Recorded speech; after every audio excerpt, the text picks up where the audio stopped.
Let's have a laugh here. Our next guest is on tour celebrating his 10th year living in Canada, making stops from Chester to Iqaluit and all points in between, including a stop in Halifax last night. James Mullinger in studio once again this morning. Welcome back. Thank you so much, Paul. It's always a joy to see you, my friend. Exactly. Iqaluit?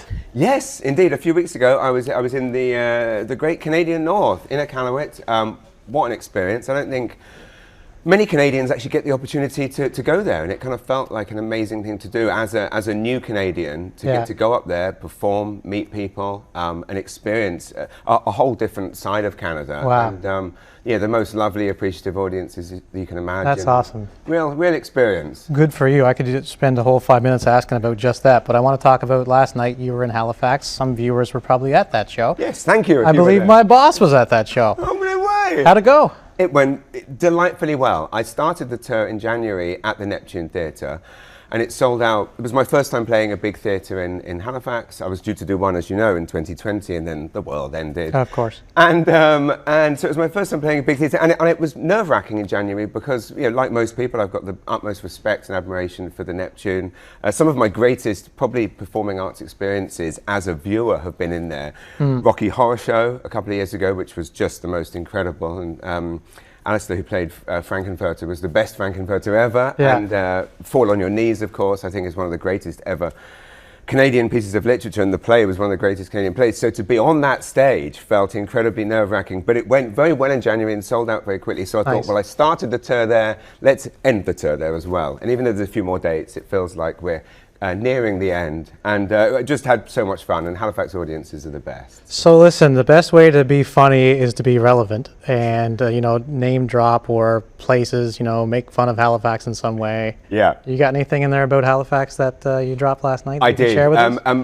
I guess nothing repeatable, or nothing that I don't want to get complaints about. I mean, I do jokes wherever I go about which areas of a place are most renowned for having swinging parties. So I was making predictions as to where those places might be, and again, I kind of just tossed names out there. I mean, I just thought I insert names to fit jokes. Yes. So, I mean, I did, you know, again, please don't send letters of complaint to Global. Please send them to me. I threw out Hammond's Plains, and it got a ginormous laugh. And then I said, maybe the mask parties, like the Eyes Wide Shut things, they happen in Chester. Well, I'm going tonight, so please don't all ask for refunds. And both of those things seem to land hugely, so I must have touched a nerve. So, right. To your point, I mean, a huge part of what I do is in every city try and make it personal and specific for that place. And I, of course, know Halifax inside out. Well, of course, and the reason I say that is because my wife and I went and saw, like, Jerry Seinfeld, for example, and his opener as well, and even when they say the name, it just like, boom, huge pop. He knows we exist. Yes, so it is very important. But for you, I mean, you live in New Brunswick, so it's kind of your jam. Yeah, and that's it. And I think about coming to a place with a smaller population and wanting to perform as often as possible, I feel more pressure than most, I think, to make every show specific and personal. Yeah. And I would say, yeah, each one will open with 15, 20 minutes specific to that place. I try and mix it up. And again, I mean, you know, in a place with a smaller population, you're dependent on people coming, hopefully, to see you 2 or 3 times a year. And again, with Jerry, he might mention Halifax, but then it's very much the show.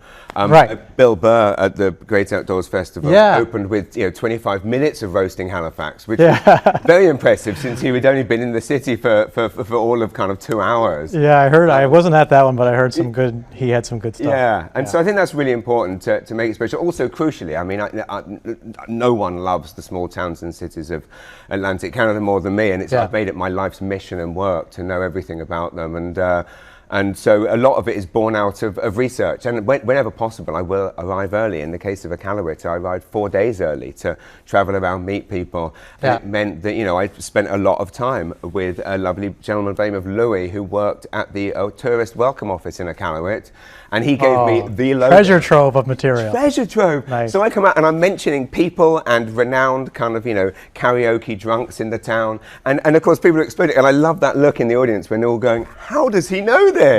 So look out, Chester. You'll probably be walking around Chester today just looking for little tidbits. That's it. If you see me looking through your window, watch out. Yeah, exactly. Listen, I only got about a minute, but I want to talk about, you got this book out, Brit Happens, that's successful. There's an audiobook as well that's like won awards, or? Yeah, the audiobook came out this year. It took me a while to record it. I didn't realize how hard it would be to record an audiobook, but I did it with an amazing audio engineer and producer who actually recorded Keith Richards' last album. So he's used to dealing with difficult, troubled, problematic British men. But no, I've been so happy with the response, and now writing a second book, a follow-up, with different stories about life on the road. Brit Happens Again. Brit Happens Again, exactly. Brit can, when the Brit hits the fan. Well played, we've already got it. Jonathan Torrens came up with that joke. I must credit Jonathan Torrens with that one. Yes, because he has a quote on the back of the book that says, "He gently pokes us with a stick, does James, while being one of us. I can't wait for the Brit to hit the fans." There we go. Well played. We could use it for the second book title. That's right. And back on tour again in 2024, celebrating 20 years as a comedian. 20 years. Wow.